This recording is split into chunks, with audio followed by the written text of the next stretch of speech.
Hello everyone, we are from Group 1 KPA. In this video, we will present our practicum with the title Determination of Alcohol Content. The purpose of this practicum is to determine the alcohol content in liquid and solid samples. Before going deeper, we have to know about alcohol. What is alcohol? Alcohol is a type of organic compound that carries at least one hydroxyl functional group bound to a saturated carbon atom. Ethanol is a compound that is usually defined as alcohol. In general, there are three types of alcohol. It is primary alcohol, secondary alcohol, and tertiary alcohol. Now is about gas chromatography. Gas chromatography is a method that can be used to test the purity or to separate various components from a mixture. The principle of gas chromatography is a difference in the distribution ability of the analyte between the mobile phase and the stationary phase in the column at different speeds and times. In analysis with gas chromatography, the solution will be injected and carried by carrier gas to the column. This carrier gas also acts as the mobile phase, where the gas used is helium gas, which is inert. Inside the column, there is an oven, where the temperature is regulated so that all the compounds being analyzed turn into steam. Inside the column, there is a stationary phase which will interact with the existing compounds. The mobile phase will carry the compounds that have finished interacting with the stationary phase to the detector. The detector will detect these compounds and record the retention time of each compound based on its interaction with the stationary phase in the column. The results from the detector will be recorded by a recorder and displayed into the form of chromatogram. The chromatogram will describe the peaks where the number of peaks indicate the amount of compound present in the injected sample. Tools and materials that we use in this practicum. There are gas chromatography, methanol, ethanol, soju as a liquid sample, cassava tape as a solid sample, measuring cup, volumetric flask, gas chromatography syringes, and analytical pellets. And the next is procedure and the discussion. The first thing that we should do in this experiment is the preparation of the sample. We need to preparing the solid sample and liquid sample. The preparation of the solid sample includes weighing, dissolving, filtering, and diluting. For the solid sample, the first thing that we should do is weighing 10 grams of sample and mash it until smooth. Dissolve it with water until everything dissolves in water. Use filter paper to get the essence and put the essence in a 100 ml volumetric flask and add water until it reaches the boundary mark. The liquid sample, the first thing that we should do is dilute the sample with a dilution factor of 100 times and put 1 ml of soju into 100 ml volumetric flask and add water up to the mark. After that, we need to prepare two types of standard solution, which are external standard solution and internal standard solutions. The main difference between the two standards lies in the presence of methanol. The internal standard solutions can overcome the disadvantage of using external standard solutions, which is having lower accuracy due to how it is heavily influenced by the injection volume.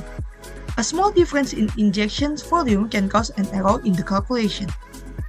The concentration of the standard solutions we prepare are 0.1%, 0.2%, and 0.3%, which are based on the dilute liquid sample.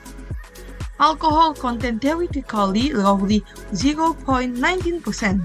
External standard solutions with such concentrations can be achieved by diluting 1, 2, and 3 ml of ethanol in 100 ml volumetric flask.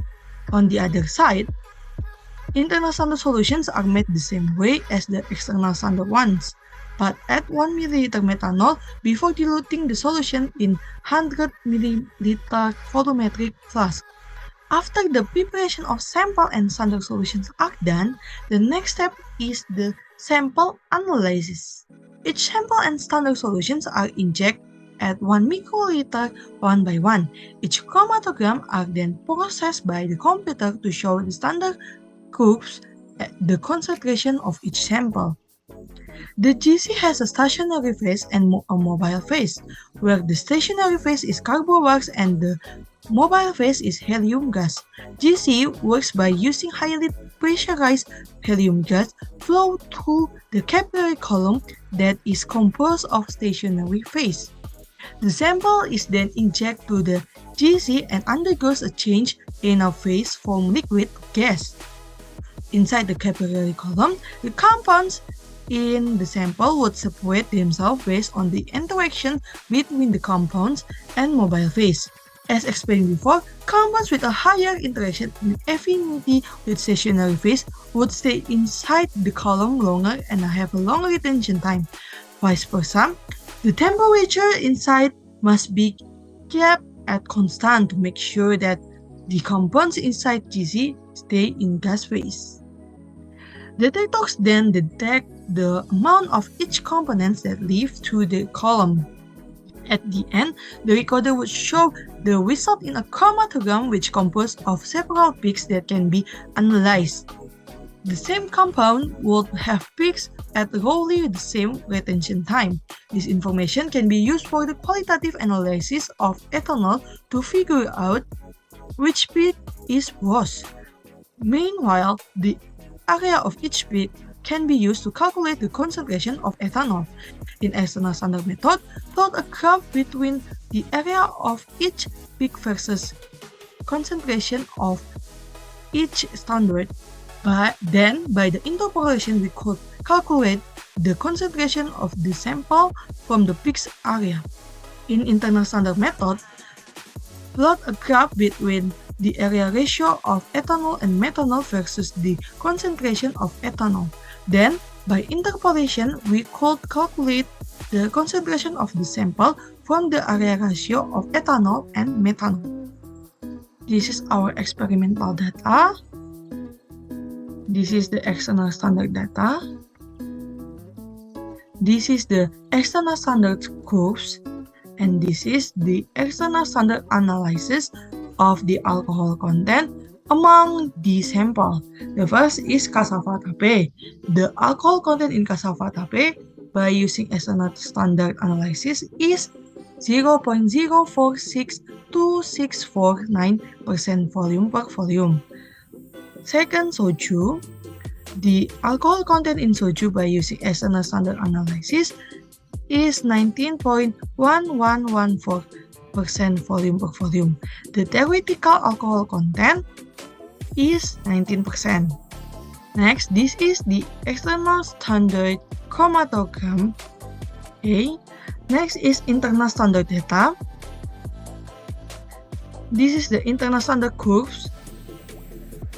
And this is the internal standard analysis of alcohol content.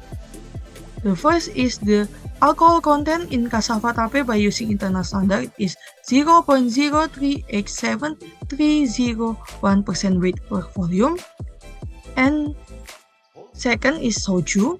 The alcohol content in soju by using internal standard analysis is 18.7034% volume per volume. Next is the chromatogram of the internal standard liquid sample and solid sample. Several factors can cause error in this practicum is namely the injection of the ethanol volumes and samples using the external method not exactly 1 microliter, or the presence of the impurities in the solution or in the GC machine.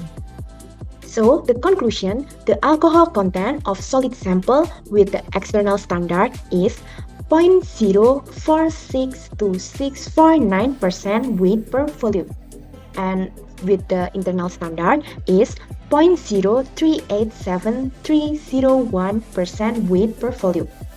And the alcohol content of liquid sample with the external standard is 19.1114% volume per volume, and with the internal standard is 18.7034% volume per volume.